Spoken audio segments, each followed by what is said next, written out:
দেখো আজকে যে ধরনের অঙ্ক আমরা শিখবো সেটা হলো গড়। গড় বা এভারেজ যেটাকে আমরা ইংরেজিতে বলে থাকি। এর মেন কনসেপ্টটা কি? মেন কনসেপ্টটা হলো, ধরো তিনটে সংখ্যা আছে, তিনটে সংখ্যা, একটা রয়েছে 12, একটা রয়েছে 15, একটা রয়েছে 24। এই তিনটে সংখ্যা দিয়ে বলেছে এর গড় কত, এর গড় জানতে চেয়েছে। গড় যখন জানতে চাবে, গড় কীভাবে বের করব? তিনটে সংখ্যাকে আমরা যোগ করে দেবো।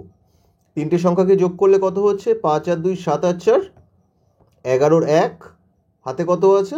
হাতে আছে আমাদের 1, 2 আর 1 3, 1 4, 4 আর 1 5, 51। এই 51কে এখানে কটা সংখ্যা ছিল? একটা সংখ্যা, দুটো সংখ্যা, তিনটে সংখ্যা। এই তিনটে সংখ্যাকে দিয়ে আমরা ভাগ করে দেবো। ভাগ করলে কত হচ্ছে দেখো, 3 1কে 3 একবার যাচ্ছে, 3 1কে 3, তাহলে থাকছে 2, 1 নেমে আসলো, 3 7 21 মিলে গেল। এইবার কি? এইবার দেখো এই তিনটে সংখ্যার যে যোগফল হবে, তিনটে টোটাল সংখ্যার যে যোগফল, সেইটাই হলো 17 ইন্টু 3 করলে এই তিনটে সংখ্যার যোগফল বেরিয়ে যাবে। অর্থাৎ গড় যে জিনিস বেরিয়েছে, যেটা আমাদের গড় বেরিয়েছে, সেটাকে সংখ্যা, যে কটা সংখ্যা আছে সেটা দিয়ে গুণ করলে এই তিনটে সংখ্যার আমাদের যোগফল বেরিয়ে যাবে। 317 কত হচ্ছে? 317 করে দেখো তোমার 51 হচ্ছে। 317 51, আমাদের যোগফলও বেরিয়েছিল 51। এটাই হলো গড়ের কনসেপ্ট। এর মধ্যে মানে বেশি ডিপলি বোঝার আর কিচ্ছু নেই। এবার হ্যাঁ, এর মধ্যে থেকে অনেক রকমের অঙ্ক আসে, কোনোটা টাফ, কোনোটা খুবই ইজি। সেই ধরনের আজকে আমরা কিছু অঙ্ক করব। বেশি নেই, 10 থেকে 12টা মতো আজকে আমাদের অঙ্ক রয়েছে সেটে। সেই অঙ্কগুলোই আজকে আমরা দেখব।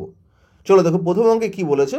বলেছে 5টি সংখ্যার গড় 60, 10টি সংখ্যার গড় 30 এবং 15টি সংখ্যার গড়, দাঁড়াও এখানটা একটু মুছে দিই তাহলে দেখতে সুবিধা হবে, এবং 15টি সংখ্যার গড় কত বলেছে? 20। মোট 30টি সংখ্যার গড় কত?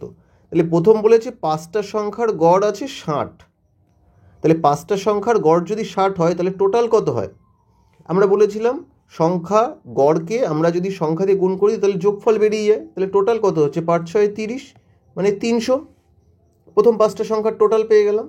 তারপরে বলেছে কি, কোথায়? 10টি সংখ্যার গড় 30। তাহলে 10টা সংখ্যার গড় কত আছে? গড় হলো 30 করে, মানে এটা আমরা গুণ করছি অ্যাকচুয়াল, এটাও গুণ করেছি, এটাও গুণ করছি, করলে কত হচ্ছে? এটাও হচ্ছে 300। আর শেষে বলেছে 15টা সংখ্যার গড় 20। 15টার সংখ্যা, তার গড় কত? তার গড় হলো 20, মানে এটা কত হচ্ছে? 15 দুগুণে 30, সেই 300। তাহলে টোটাল কত হলো? টোটাল এই যে সংখ্যাগুলোর সমষ্টি কত হচ্ছে টোটাল? তাহলে 900 হয়ে যাচ্ছে। 3টে 30, 300 আছে 900। এটা আমাদের সংখ্যাগুলোর সমষ্টি পেয়ে গেছি। মোট সংখ্যা কতগুলো? 5টা সংখ্যা, 10টা সংখ্যা, 15টা সংখ্যা, 15 আর 15 30টা। তাহলে 30টা সংখ্যার সর্বমোট যোগফল পেয়ে গেছি আমরা 900। তাহলে বলেছে গড় কত? গড় কী করে বের করি? এখানে দেখিয়েছিলাম, এই যে টোটাল যোগফলকে সংখ্যা দিয়ে ভাগ করলেই গড় বেরিয়ে যাবে। তাহলে আমরা 900 যে রয়েছে, 900কে আমরা কী করব? 30 দিয়ে ভাগ করে দেবো। 30 দিয়ে ভাগ করলে কত হয়? 30 হয়। 900কে 30 দিয়ে ভাগ করলে 30, অর্থাৎ এই যে টোটাল সংখ্যাগুলো তার যোগ গড় হলো 30। ক্লিয়ার হয়েছে আশা করি সবার কাছে? চলো আস্তে আস্তে আমরা একটু টাফ অঙ্কের দিকে যাব। নেক্সট অঙ্কে কি বলেছে দেখো। নেক্সট অঙ্কে বলা হয়েছে 5টি সংখ্যার গড় 18। যদি একটি সংখ্যা বাদ দেওয়া হয় তাহলে গড় হয় 16। বাদ দেওয়ার সংখ্যাটি কত? 5টা সংখ্যার গড় 18। তাহলে 5টা সংখ্যার গড় যদি 18 হয়, 5টা সংখ্যার যোগফল কত হবে? কত হয়? 5 18, আমরা জানি 5 18 90। যদি একটা সংখ্যা বাদ দেওয়া হয় তাহলে সংখ্যা কটা এসে দাঁড়ায়? তাহলে 4টে সংখ্যা এসে দাঁড়াবে। তাদের গড় কত হচ্ছে? 16। বলে দিয়েছে আমাদের 16। তাহলে 4টে সংখ্যার গড় হলো 16। তাহলে 4টে সংখ্যার সর্বমোট কত হয়? 4 16 কত হচ্ছে? 64। তাহলে 5 নম্বর সংখ্যাটা কত? এখানে 5টা সংখ্যা ধরেছিলাম প্রথমে, এখানে 4টে সংখ্যা ধরেছি, মানে একটা সংখ্যা তো বাদ আছে, সেটাই বাদ দেওয়া সংখ্যার মান জানতে চেয়েছে। তাহলে বাদ দেওয়া সংখ্যার মান কত হচ্ছে? বিয়োগ করে দাও জাস্ট। বিয়োগ করলে কত হচ্ছে? এখানে হচ্ছে 6, হাতে 1 আছে, 6 1 7 আর 2 9, 26। অর্থাৎ যে সংখ্যাটা বাদ দেওয়া হচ্ছে তার মান কত? অ্যান্সার বি, 26 আমরা পেয়ে গেলাম। ক্লিয়ার? চলো নেক্সট দেখি কি আছে। এবার আস্তে আস্তে একটু টাফ অঙ্কের দিকে যাব আমরা। দেখো 3 নম্বর অঙ্কতে কি বলা হয়েছে? 40টি ইনিংসে একজন ক্রিকেটারের গড় রান 50। 40টা ইনিংসে সে গড় রান 50 করেছে।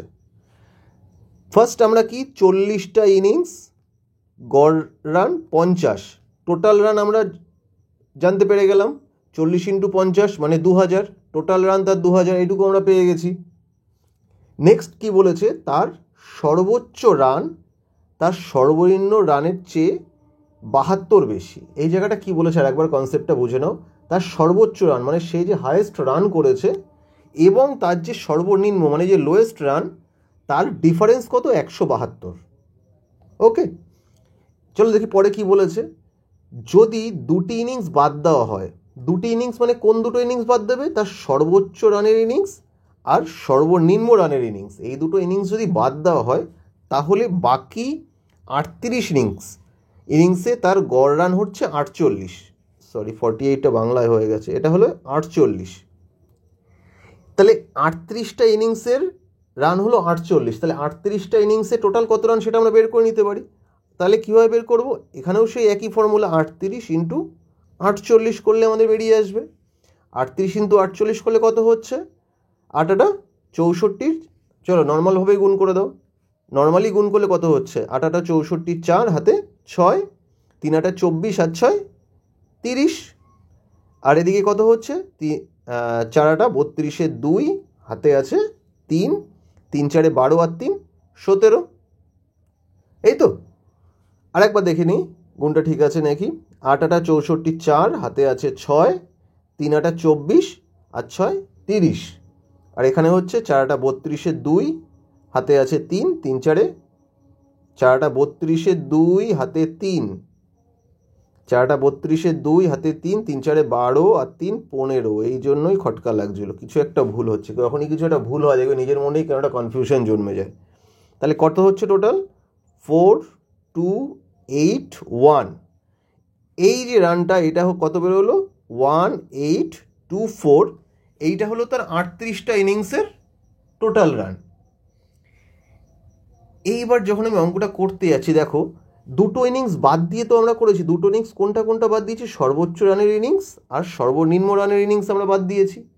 এই দুটো ইনিংসের মোট রান কত, এই দুটো ইনিংসের মোট রান যদি আমরা 40টা ইনিংস থেকে 38টা ইনিংস বাদ দিয়ে দিই আমরা, তাহলেই তো মানে বিয়োগ করে দিই 40টা ইনিংসের মোট রান থেকে, এই যে 40টা ইনিংসের মোট রান রয়েছে আর যে 38টা ইনিংসের মোট রান রয়েছে, সেটা বিয়োগ করে দিলেই তো আমাদের দুটো ইনিংসের মোট রান বেরিয়ে যাবে, তাই তো। দুটো ইনিংসের মোট রান তাহলে বিয়োগ করে দাও, বিয়োগ করলে কত হচ্ছে দেখো, এখানে হচ্ছে 6 হাতে আছে আমাদের 1, 2 আর 3 হাতে হলো 7, হাতে থাকছে 1, তাহলে এখানে হচ্ছে 176। তাহলে দুটো ইনিংসের সর্বোচ্চ ইনিংস এবং সর্বনিম্ন ইনিংসের মোট রান কত পেয়ে গেলাম আমরা, 176। এইবার জিনিসটা দেখো, বলেছে তার সর্বনিম্ন রানের চেয়ে সর্বোচ্চ রান হলো 172 বেশি। দেখো আমরা মাথায় মেন্টালি জিনিসটাকে ভেবে অঙ্কটা করো, সময় কম লাগবে। বলে বলে অঙ্ক করছে এই কারণে, শুধুমাত্র তোমাদের ভাবানোর জন্য। দেখো সর্বনিম্ন রান কত হতে পারে, এখানে যা কনসেপ্ট বলেছে তার সর্বনিম্ন রান কত হতে পারে, 0 হওয়া সম্ভব সর্বনিম্ন রান। যদি 0 সর্বনিম্ন রান হয় তাহলে তার সর্বোচ্চ রান কত হবে, 172 বেশি, তাহলে তার সর্বোচ্চ রান হতে পারে 172, তার বেশি তো হওয়া সম্ভব না। যদি 0 রান সর্বনিম্ন রান হয় তাহলে সর্বোচ্চ রান হবে 172, এটুকু আমরা বুঝতে পেরেছি। এবার দেখো তাহলে তার পার্থক্য কত হচ্ছে, টোটাল পার্থক্য তো 172, টোটাল রান কত হচ্ছে, তাহলে 0 আর 172, টোটাল 172 রান হচ্ছে দুটো ইনিংস মিলে। কিন্তু আমরা পেয়েছি কত, তার দুটো ইনিংস মিলে রান হলো 176, এটা তো আমরা পেয়েছি, দুটো ইনিংস মিলে রান 176, তাহলে 172 থেকে 176 কত, আরও 4 রান বেশি আছে, বেশি করেছে। তাহলে 4 রান তাহলে দুদিকেই করেছে, তাহলে এদিকেও 2 দিতে হবে, আমার এদিকেও 2 দিতে হবে। তাহলে তার সর্বনিম্ন রান কত বেরোলো 2, আর সর্বোচ্চ রান কত বেরোলো 174। তাহলে আমাদের অপশান ডি আমাদের অ্যান্সার হয়ে গেল। জিনিসটা বুঝতে একটু অসুবিধা হয়েছে, আবার বলছি জিনিসটাকে দেখো, বলেছে দুটো রান সর্বোচ্চ রান এবং সর্বনিম্ন রানের পার্থক্য হলো 172, তাহলে সর্বনিম্ন রান কত হতে পারে, লোয়েস্ট 0, তার নিচে রান হওয়া সম্ভব না। 0 যদি সর্বনিম্ন রান হয় তাহলে সর্বোচ্চ রান কত হবে, 172 হবে, কারণ ডিফারেন্স 172। কিন্তু আমরা পেয়েছি দুটো ইনিংস মিলে তার রান হলো 176 রান, তাহলে 176 যদি রান হয় তাহলে 172 আমাদের টোটাল রান হচ্ছে, তাহলে কি আরও 4 রান বাকি থেকে যাচ্ছে, তাহলে 4 রান তো আমাকে দুই দিকে ভাগ করে দিতে হবে না, তাইলে আমাদের ডিফারেন্সটা সেম থাকবে। সেজন্য আমরা এখানেও 2 যোগ করে দিয়েছি আর এখানেও 2 যোগ করে দিয়েছি, দুদিকেই 2 অ্যাড করে দিয়েছি আমরা। তাহলে তাদের সর্বনিম্ন রান বেরিয়ে গেছে 2, সর্বোচ্চ রান বেরিয়ে গেছে 174। এতেও বুঝতে অসুবিধা হচ্ছে। চলো আর এক পদ্ধতিতে, যেটা সচরাচর করে থাকি, যদি মাথায় না আসে তাহলে এইভাবে করবে, নচেত না। ধরো আমাদের খেলোয়াড়ের সর্বোচ্চ রান আমরা ধরে নিলাম এক্স যদি আমরা সর্বোচ্চ রান ধরি, তাহলে সর্বনিম্ন রান কত? সর্বনিম্ন রান কত হবে? তাহলে এক্সের থেকে আরও 172 কম বলে দিয়েছে ডিফারেন্স, 172, এক্স মাইনাস 172, এটা সর্বনিম্ন রান। এইটুকু ক্লিয়ার হয়েছে? সর্বোচ্চ রান যদি আমাদের এক্স হয়, তাহলে সর্বনিম্ন রান হলো এক্স মাইনাস 172, ডিফারেন্স যেহেতু। এবার কি বলেছে দেখো, যা বলেছে সেটাই আমরা পাতাবো। সর্বোচ্চ রান আর সর্বনিম্ন রান, এই দুটোর যে আছে, সর্বোচ্চ রান কত? এক্স, আর সর্বনিম্ন রান কত? X minus 172। এই যে দুটো বলেছে, এই দুটো রানের যোগফল কত? এই দুটো রানের যোগফল হলো, আমরা কত বের করেছিলাম? 176। তাহলে এখানে করলে কত হচ্ছে? তাহলে এখানেও চলে যাচ্ছে 2x সমান 172 আর 176 যোগ হয়ে যাচ্ছে, মাইনাস ওপাশে গেলে তাহলে কত হচ্ছে? এখানে চলে আসছে 8, 7 দুগুণে 14, 4 হাতে 1, 2 আর 1 3, 348। তাহলে x সমান কত হচ্ছে? 348/2।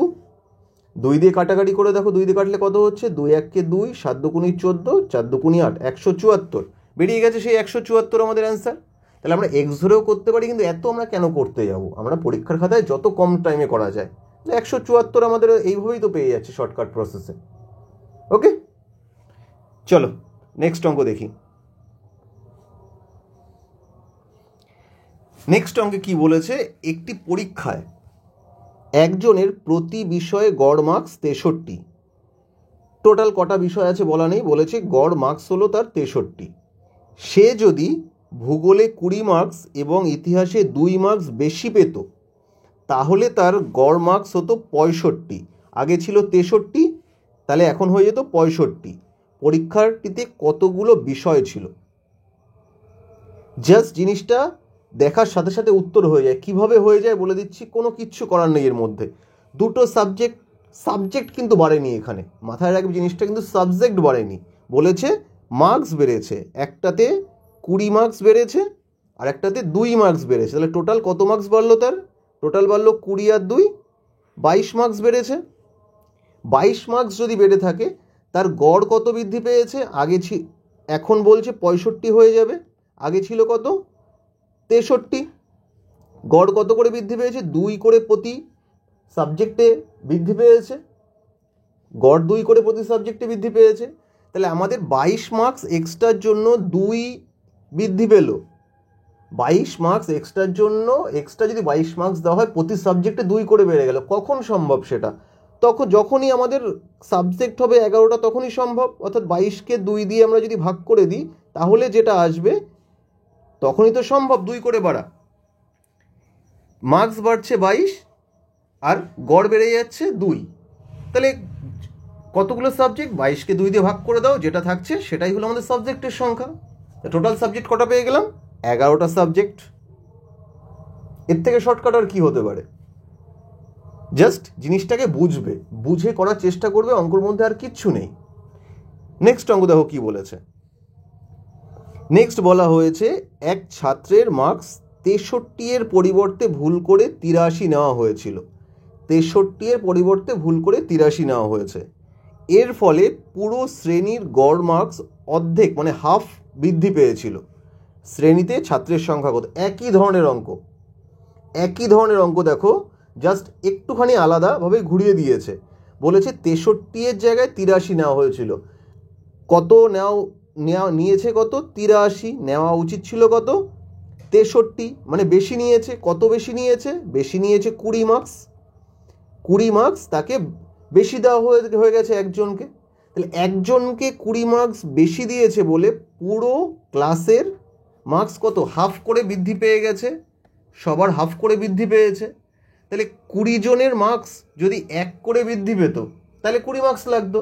হাফ করে যদি বৃদ্ধি পায় তাহলে 20 মার্কসকে যদি হাফ করে বৃদ্ধি পাবে কখন, যদি আমাদের এর ডবল স্টুডেন্ট থাকবে, মানে 40 জন যদি আমাদের স্টুডেন্ট থাকে তাদেরকে যদি হাফ মার্কস করে দেওয়া হয় তাহলেই তো 20 মার্কস লাগবে। তাহলে টোটাল শ্রেণীর স্টুডেন্ট সংখ্যা কত হয়ে গেল? টোটাল শ্রেণীর স্টুডেন্ট সংখ্যা হলো 40। বোঝা যাচ্ছে না? যাচ্ছে না? 20 মার্কস আমাদের এক্সট্রা দিয়েছে, 20 মার্কসের জন্য প্রত্যেকের মার্কস বেড়ে গেছে হাফ করে। তাহলে 20 মার্কসের জন্য যদি হাফ মার্কস করে বেড়ে যায়, মানে প্রত্যেককে যদি অর্ধেক করে দিয়েছে 20 মার্কস, 20 মার্কস তাহলে কতজনের মধ্যে ভাগ করে দিলে প্রত্যেকে হাফ করে পাবে? তাহলে 40 জনের মধ্যে ভাগ করে দিলে, তাই তো? তাহলে 20 মার্কসকে যদি এই দেখো, তাহলে 20 মার্কস হাফ করে দিচ্ছ, তাহলে টোটাল স্টুডেন্ট সংখ্যা কত বেরিয়ে আসছে? 40। মানে 2 জনের 1 মার্কস দিতে হচ্ছে, তাহলে 40 জনের 20 মার্কস লাগবে, নর্মাল জিনিস। নেক্সট দেখো কি আছে। সবসময় পেন চালিয়ে আমাদের অঙ্ক করতে হবে বা অনেক কিছু ভেবে করতে হবে ডেসক্রিপটিভলি। আমাদের ডেসক্রিপটিভ এখানে তো দরকার নেই, কেন বেশি লেখালেখি করতে যাবো? মাথার মধ্যে আমাদের অঙ্কর অ্যান্সার চলে আসবে, কি হতে পারে। নেক্সট দেখো কি বলেছে এখানে, যেমন আমার পেন চালাতেই হবে এই অঙ্কতে। কি বলেছে অঙ্কটাতে? বলা হয়েছে পি এবং কিউ এর গড় মাসিক আয় 5050 টাকা, কিউ এবং আর এর গড় মাসিক আয় 6250 টাকা, পি ও আর এর মাসিক আয় 5250 টাকা। কতজনের আয় বলেছে? এক জোড়া, 2 জোড়া, 3 জোড়া আয় বলেছে। এবার বলেছে পি এর মাসিক আয় কত। দেখো প্রথম কি বলেছে, পি আর কিউ এই দুজনের গড় মাসিক আয় কত? গড় মাসিক আয় হলো 5050 টাকা। তাহলে টোটাল আয় কত? টোটাল আয় 2 দিয়ে গুণ করে দেবো। গুণ না করে অঙ্ক করা যেত, কীভাবে করা যেত সেটা পরে বলছি। টোটাল আয় কত হচ্ছে? টোটাল আয় হচ্ছে 10,100 টাকা, 2 দিয়ে গুণ করে দিচ্ছ, তাই তো? এটা পি কিউ গেল। তারপরে বলেছে কিউ আর, কিউ আর আর এর গড় আয় কত? গড় আয় হলো 6250। তাহলে মোট আয় কত? মোট আয় সেই 2 দিয়ে গুণ করে দাও, 2 জন রয়েছে, তাহলে কত হচ্ছে? 12,500 টাকা, এত টাকা। আর কি? পি আর আর বলেছে লাস্টে আছে কত? পি আর আর, তাই তো? হ্যাঁ, পি আর আর এর গড় আয় 5200 টাকা। তাহলে মোট আয় কত?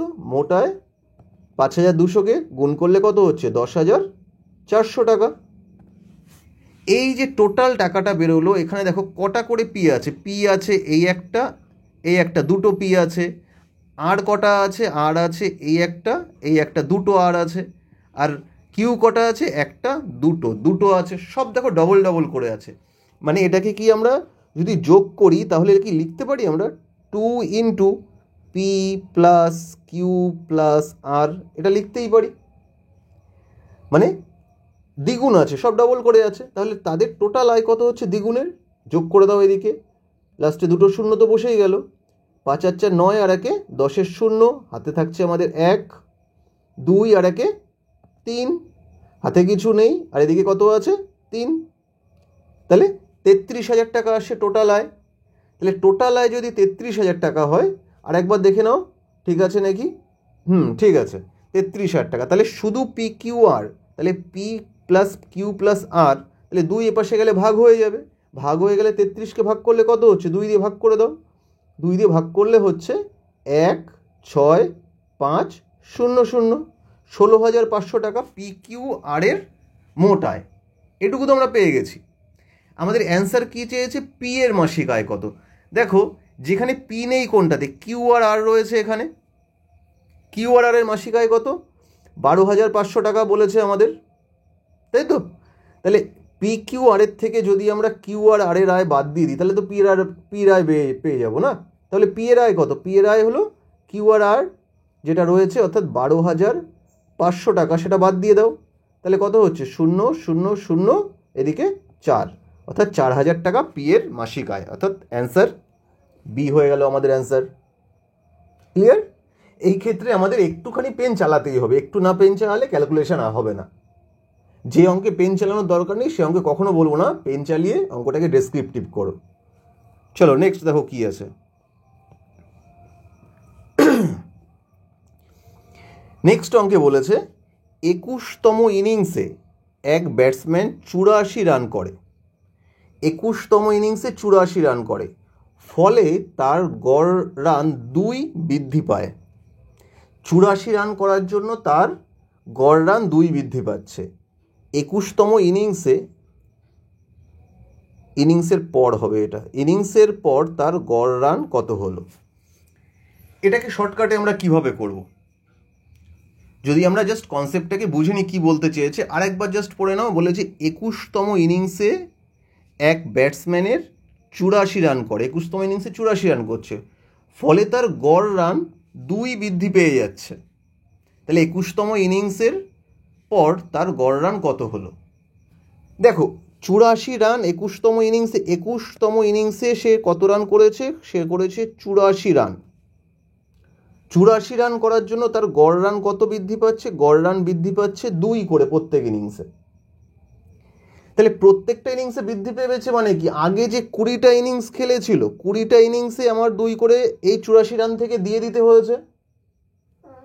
কিছু কি বুঝতে পারছো? 20টা যে এই 21টার আগে তো 20টা ইনিংস ছিল খেলা, এই 20টা ইনিংসে আমাদের তো 2 রান করে দিয়ে দিতে হচ্ছে না, না হলে আমাদের বলেছে 2 বৃদ্ধি পাবে কী করে, 2 রান করে প্রত্যেক ইনিংসে যোগ করতে হয়েছে, তাহলেই আমার এভারেজ 2 করে প্রত্যেকটা বৃদ্ধি পাবে। তাহলে 20টা ইনিংসে যদি 2 করে দিয়ে দিই তাহলে কত রান দিয়ে দিতে হচ্ছে, আমাদের 40 রান দিয়ে দিতে হচ্ছে। 40 রান যদি দিয়ে দিই তাহলে বাকি যে রানটা থাকছে 84 থেকে 40 বাদ দিলে যে 44 থাকছে সেটাই তাহলে এখন বর্তমান এভারেজ, কারণ বর্তমান রান ওই 44 রেখে বাদ বাকিটুকু তো আমাদের আগের ম্যাচগুলোতে দিয়ে দিতে হয়েছে, নয় আমাদের এভারেজ সেম হবে না। ক্লিয়ার হয়নি? চলো ক্লিয়ার না হলে অন্যভাবে বুঝিয়ে দিচ্ছি। ধরো 21তম ইনিংসে 84 রান করে, ফলে তার গড় রান 2 করে বৃদ্ধি পাচ্ছে। ধরলাম 20তম ইনিংসে ধরি 20টা ইনিংসে তার গড় রান রয়েছে এক্স, তাহলে 20টা ইনিংসে তার মোট রান কত, মোট রান হলো 20x, এইটুকু তো পেয়ে গেলাম। এইবার কি বলেছে 21তম ইনিংসে কি হয়েছে, 21তম ইনিংসে সে 84 রান করেছে, গড় রান 2 বৃদ্ধি পেয়েছে। তাহলে 21টা ইনিংস খেলার পর কি হয়েছে, 21টা ইনিংস খেলার পর তার গড় রান কত হয়েছে, 21টা ইনিংস খেলার পর তার গড় রান হয়েছে x+2 হয়ে গেছে। আগে গড় রান ছিল x, সেটা এখন x+2 হয়ে গেছে। তাহলে এখন মোট রান কত, এখন মোট রান হলো 21 ইন্টু x+2, এটুকু বোঝা গেছে তো। 20টা ইনিংসে এক্স করে গড় ছিল, সেই জন্য তার টোটাল রান 20x, আর 21টা ইনিংসের পর আগে তো এক্স ছিল, তার থেকে আরও 2 করে বেড়ে গেছে, সেটাই লিখেছি x+2। তাহলে এখন তার টোটাল রান কত, 21 ইন্টু x+2। এইবার যখন আমরা সমীকরণ লিখব তখন কি লিখতে পারি, এই যে 20 আর 21 রান এই দুটোর মধ্যে পার্থক্য কত রানের, পার্থক্য হলো 84 রানের, আমাদের বলেই দিয়েছে। তাহলে আমরা কি লিখতে পারি 21 ইন্টু x+2 মাইনাস 20x সমান 84। লিখতে পারি কি এটা? সবাই বলবে হ্যাঁ অবশ্যই, কারণ আমাদের তো বলেই দিয়েছে 84 রানের পার্থক্য। তাহলে এবার সমাধান করে দেখো কত হচ্ছে, এদিকে হচ্ছে 21x প্লাস 21 দুগুণি 42 মাইনাস 20x সমান 84। তাহলে 21x থেকে 20x চলে গেলে কত থাকছে, শুধু x থাকছে। 84 থেকে 42 চলে গেলে কত হচ্ছে, 84 থেকে 42 চলে গেলে হয়ে যাচ্ছে 42।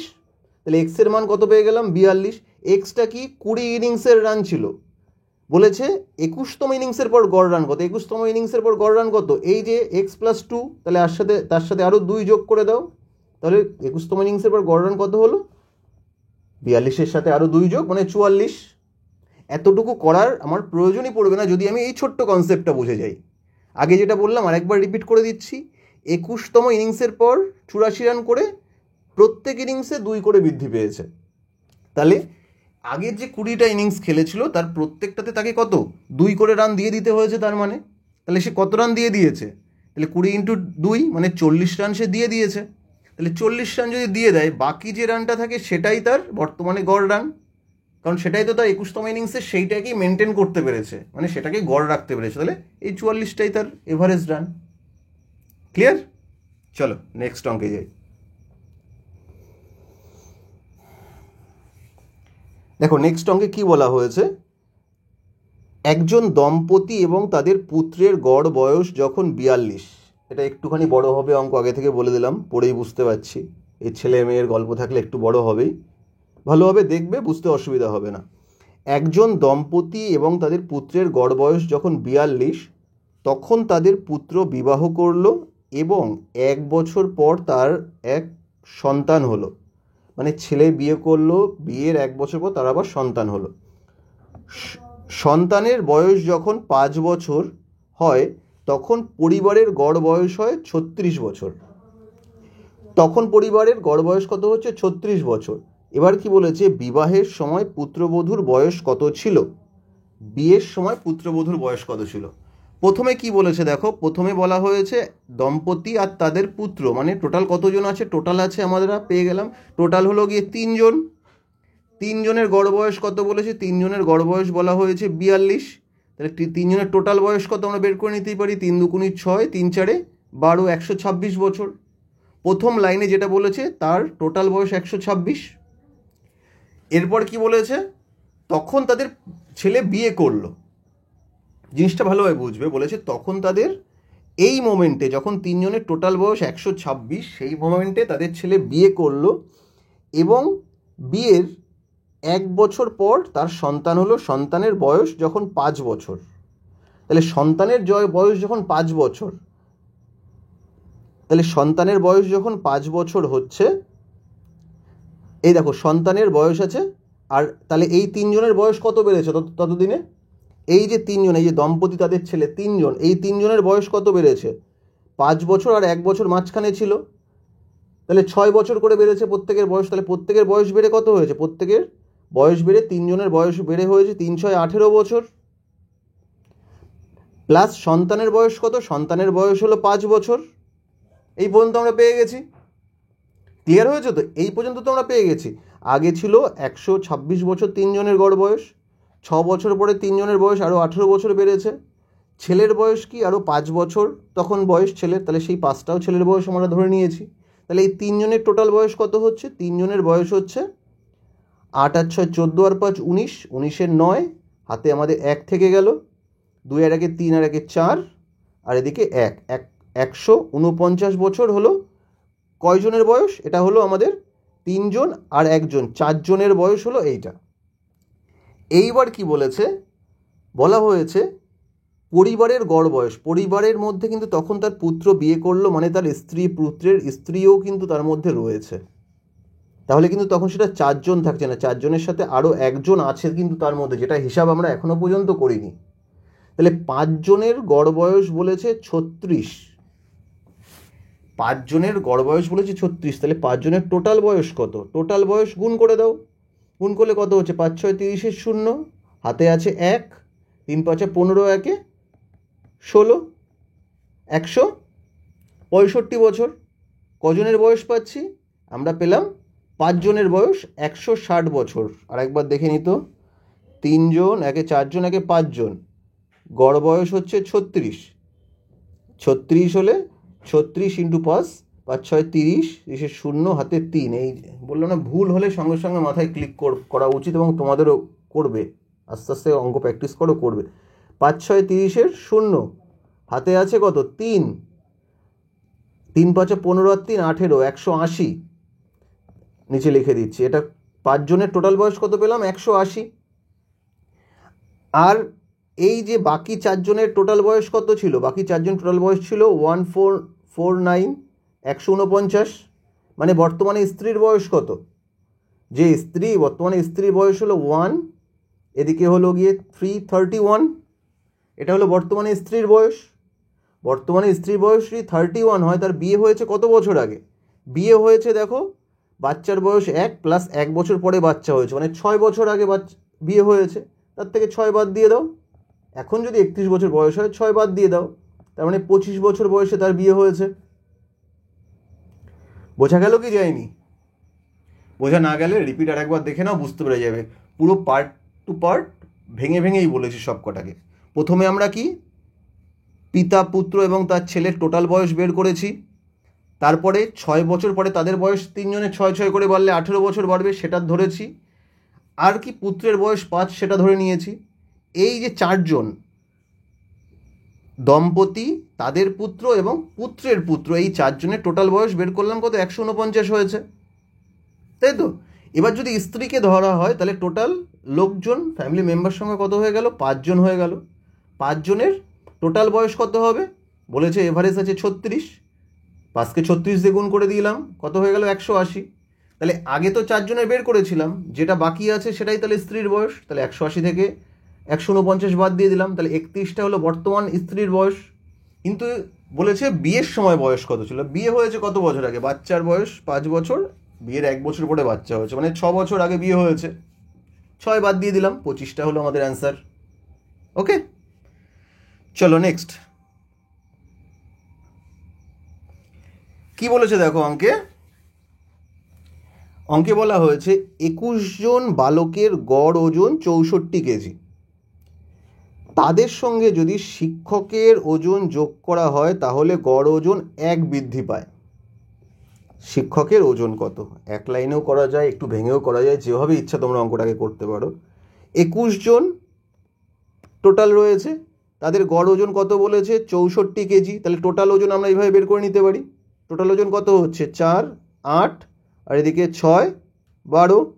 তাহলে কত? 4, 4, 3, 1, 1344 টোটাল ওয়েট। তাহলে 21 জন বালকের টোটাল ওয়েট 1344। যদি তাদের সাথে শিক্ষকের ওজন যোগ করা হয় তাহলে 1 বৃদ্ধি পাবে। শিক্ষককে যোগ করলে টোটাল ম্যানের সংখ্যা কত হয়ে যাবে? তাহলে 21 আর 1 কত হয়ে যাবে? 22 হয়ে যাবে আমাদের টোটাল ম্যান। তাহলে আর গড় ওজন 1 বৃদ্ধি পাবে মানে 64 জায়গায় 65 হয়ে যাবে। এইটুকু তো বোঝার কিচ্ছু নেই এর মধ্যে। তাহলে তখন তাদের টোটাল বয়স কত হবে? তখন তাদের টোটাল বয়স হবে 5 দুগুণে 10 0 হাতে 1, 5 দুগুণে 10 1 11, আর এদিকে 6 দুগুণে 12 2 হাতে 1, 6 দুগুণে 12 1 13, অর্থাৎ 0 3 4 1। এইটা তখন তাদের বয়স হবে। এবার এই বয়স থেকে যদি আমরা আগের বয়স বাদ দিয়ে দিই, অর্থাৎ 1344, তাহলেই আমরা শিক্ষকের বয়স পেয়ে যাব। তাহলে কত হচ্ছে দেখো, এদিকে হচ্ছে 6, এদিকে হচ্ছে 8, 86। এই যে অপশান এ। এতটাও অ্যাকচুয়াল অঙ্কে করা লাগে না, এতটা না করেও অঙ্কটা করা যায়। এতটাও করা লাগে না, যদি একটু মনে মনে ভেবে নাও, এতটাও অঙ্কে করা লাগে না। দেখো 21 জন ছাত্রের বয়স 1 করে বৃদ্ধি পেয়েছে। 21 জন ছাত্রের বয়স কত করে বৃদ্ধি পেয়েছে? 1 করে বৃদ্ধি পেয়ে গেছে। তাহলে 21 জনের জন্য কত বয়স এক্সট্রা দেওয়া লেগেছে? সরি, 21 জনের না, টোটাল 22 জনেরই, টোটাল 21 জনের সাথে শিক্ষকের যোগ করার পর 1 করে বৃদ্ধি পেয়ে গেছে, মানে টোটাল 22 জনের 1 কেজি করে বৃদ্ধি পেয়ে গেছে টোটালি। যদি এভারেজ করা হয় তাহলে টোটাল কত? তাহলে 22 কেজি বৃদ্ধি পেয়েছে। 22 কেজি যদি বৃদ্ধি পেয়ে থাকে, আগে ওজন কত ছিল? 64, তাহলে এখন কত হওয়া উচিত? 86। এক লাইনেও অঙ্ক চাইলে করা যেতে পারে। ওকে, চলো নেক্সট দেখি কি বলেছে। নেক্সট অঙ্কে বলেছে 6টি সংখ্যাকে বড় থেকে ছোট হিসেবে সাজানো হলো। প্রথম 5টি সংখ্যার গড় 30 এবং শেষ 5টি সংখ্যার গড় 25। প্রথম এবং শেষ সংখ্যার পার্থক্য কত? কিচ্ছু করার নেই অঙ্কে। প্রথম 5টার গড় যেটা আছে, প্রথম 5টার গড় কত আছে? 5 × 30, মোট কত হচ্ছে? 150। আর শেষ 5টার গড় হলো 5 × 25 মানে 125। তাহলে প্রথম এবং শেষ সংখ্যার পার্থক্য কত? যেটা বিয়োগফল সেটাই পার্থক্য, মানে 25 হলো পার্থক্য। প্রথম এবং শেষ সংখ্যার পার্থক্য বিরাগ 25। ওকে, নেক্সট কি বলেছে দেখো। নেক্সট বলা হয়েছে সপ্তাহের প্রথম 4 দিনের গড় তাপমাত্রা 25 ডিগ্রি সেলসিয়াস এবং শেষ 4 দিনের গড় তাপমাত্রা 25.4 ডিগ্রি সেলসিয়াস, 25.5 ডিগ্রি সেলসিয়াস। যদি পুরো সপ্তাহের গড় তাপমাত্রা 25.2 ডিগ্রি সেলসিয়াস হয় তাহলে চতুর্থ দিনের তাপমাত্রা কত ছিল? প্রথম 4 দিনের গড় তাপমাত্রা 25, টোটাল তাপমাত্রা কত? মোট যদি তাপমাত্রা যোগফল বের করি তাহলে কত? প্রথম 4 দিনের তাহলে 100 ডিগ্রি। ক্লিয়ার? শেষ 4 দিন যদি বের করা হয়, শেষ 4 দিনের গড় তাপমাত্রা কত বলেছে? 25.5, মানে কত হচ্ছে? 102 ডিগ্রি। এ পর্যন্ত ক্লিয়ার? তাহলে এইটাকে যদি আমরা যোগ করে দিই, কেন যোগ করছি পরে বলছি, যোগ করি তাহলে টোটাল কত? 8 দিনের তাপমাত্রা বেরোবে। কিন্তু সপ্তাহে তো 7 দিন হয়, একটা এক্সট্রা দিনের তাপমাত্রা বেরোচ্ছে। তাহলে সপ্তাহে যে 1, 2, 3, 4, 5, 6, 7 দিন আছে, এদিকে একবার 4 হিসাব করছি, এদিকে একবার 4 হিসাব করছি, অর্থাৎ মাঝখানে যে চতুর্থ দিনটা সেটার তাপমাত্রা কিন্তু এখানে আমাদের ডবল নেওয়া হয়ে গেছে, তাই তো? নিলাম নয়, চলো যোগ করে দিই কত হচ্ছে। যোগ করলে কত হচ্ছে? 202 টোটাল তাপমাত্রা। কখন? না যখন 4 নম্বর দিনকে অর্থাৎ চতুর্থ দিনকে দুবার ধরা হচ্ছে, মানে চতুর্থ দিনকে আমি যদি একবার বাদ দিয়ে দিতে পারি তাহলে আমার চতুর্থ দিনের তাপমাত্রা পেয়ে যাব। তাহলে শেষ লাইনে কি বলি? পুরো সপ্তাহের গড় তাপমাত্রা 25.2, পুরো সপ্তাহ মানে 7 দিন, 7 দিনের তাপমাত্রা কত? 25.2। টোটাল তাপমাত্রা কত? গুণ করে দাও, 7 দুগুণে 14, 4 হাতে আছে 1, 5 7 35, 36, 6 হাতে হয়ে গেল 3, 7 দুগুণে 14 আর 3 17, মানে 176.4। এই যে 176.4, এটা তো প্রত্যেকে একটা দিনের হিসাব করা হয়েছে, আর এখানে কি একটা দিন ডবল রয়েছে। তাহলে এই ডবল দিনটা, এই যে দিনটা ডবল রয়েছে বলে এক্সট্রা হয়েছে, তাহলে এক্সট্রা যে ভিজিটটা হয়েছে তার থেকে যদি সপ্তাহের টোটাল তাপমাত্রা বিয়োগ করে দিই তাহলে এই চতুর্থ দিন যেটা ডবল ধরা হয়েছে সেই দিনের তাপমাত্রা বেরিয়ে আসবে। সো বিয়োগ করে দাও, 176.4 বিয়োগ করলে কত? যেদিকে হচ্ছে 0.6, তারপরে হচ্ছে 0.6 একটাই আছে, তাও চলো করে দেখি। 6 একে 7, 7 আর 5 12, হাতে আছে 1, 7 একে 8 আর 2, 25.6, অর্থাৎ অপশান সি হলো আমাদের অ্যান্সার। ওকে, ক্লাসগুলো কেমন লাগছে কমেন্টে অবশ্যই জানাও। আপনাদেরকে বলি না, বলা হয়ে ওঠে না, ভালো লাগলে লাইক বা কমেন্ট এগুলো করার জন্য তো বলার দরকার পড়ে না আশা করি। চলো নেক্সট দেখি কি আছে। নেক্সট এবং শেষ অঙ্ক আজকের, হ্যাঁ এটাই শেষ অঙ্ক। কি বলেছে দেখে নাও, অঙ্কতে বলা হয়েছে 75 জন মেয়ের গড় ওজন 47 কেজি। 75 জন মেয়ের গড় ওজন 47 কেজি। পরে দেখা গেল একজন মেয়ের প্রকৃত ওজন 25 কেজির পরিবর্তে 45 কেজি ধরা হয়েছে। তাহলে 25 কেজির জায়গায় একজনের ওজন ধরা হয়েছে 45 কেজি, মানে 20 কেজি, কি 20 কেজি ওজন এক্সট্রা ধরা হয়েছে। এটা তো এক্সট্রা ধরা হয়েছে না, 20 কেজি ওজন। তাহলে বলেছে 75 জন মেয়ের ওজনের প্রকৃত গড় কত। আমরা অনেক লিখেও করতে পারি, না লিখেও একবারে আমরা অ্যান্সার বের করতে পারি। কিভাবে বের করতে পারি দেখো, 20 কেজি আমার এক্সট্রা ধরা হয়েছে ওজন। 20 কেজি ওজন যে এক্সট্রা ধরা হয়েছে সেটা কতজন থেকে কমবে? 75 জন থেকে কমবে, তাই তো? 75 জন থেকে, আমরা এই 47 আমার হিসাবেরই দরকার নেই, আমি যদি মুখে মুখে করতে চাই 75 জনের থেকে 20 কেজি, প্রথমে এই জিনিসটা হোক 75 জনের প্রত্যেকের 20 কেজি কমে, তা 75 জনের টোটাল যদি 20 কেজি কমে তাহলে এক একজনের কত কমতে পারে? হার্ডলি এক একজনের কমতে পারে 300 গ্রাম, 350 গ্রাম, এর থেকে তো বেশি না। 75 জন মিলে কমবে টোটাল হলো মেয়েদের ওয়েট 20 কেজি, তাহলে একজনের আর কত কমা সম্ভব? তাহলে এই যে 47 কেজি এভারেজ ওজন আছে, এখানে কত হতে পারে? আমাদের হার্ডলি 46, 46.5 এরকম কিছু হতে পারে। এর আশেপাশে কি একটাও আছে অ্যান্সার? নেই। তাহলে আমাদের অপশান ডি অ্যান্সার চলে আসবে, নান অফ দিস অ্যান্সার চলে আসবে। এবার যদি আমাদেরকে বলে বসে না তুমি বলো কত হবে, অপশান ঠিকঠাক দেওয়া আছে ধরো, তাহলে আমরা কি করে বের করব? 75 জনের 20 কেজি কমছে, একজনের কত কমছে? একজনের কমছে 20/75, এটুকু তো পেয়ে গেলাম আমরা। তাহলে 20/75 করলে কাটাকাটি করো, এটা 5 দিয়ে কাটলে 4 5 20, 5 দিয়ে কাটলে 5 15 75, অর্থাৎ 4/15।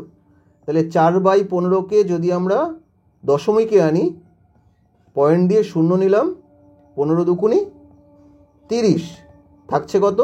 10, পয়েন্টের জন্য শূন্য নিলাম, 6 15 90 থাকছে 10, অর্থাৎ পৌনপুনিক চলতে হবে, অর্থাৎ 0.29 করে কমবে। তাহলে আগে ছিল 47 কেজি, তার থেকে বাদ যাবে কত?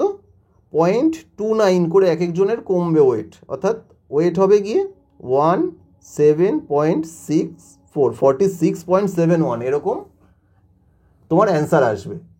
যদি বলে 2 দশমিক পর্যন্ত অ্যান্সার দাও, তাহলে এই পর্যন্ত তোমার বা 71 বা 72 এরকমই তোমার অ্যান্সার থাকবে।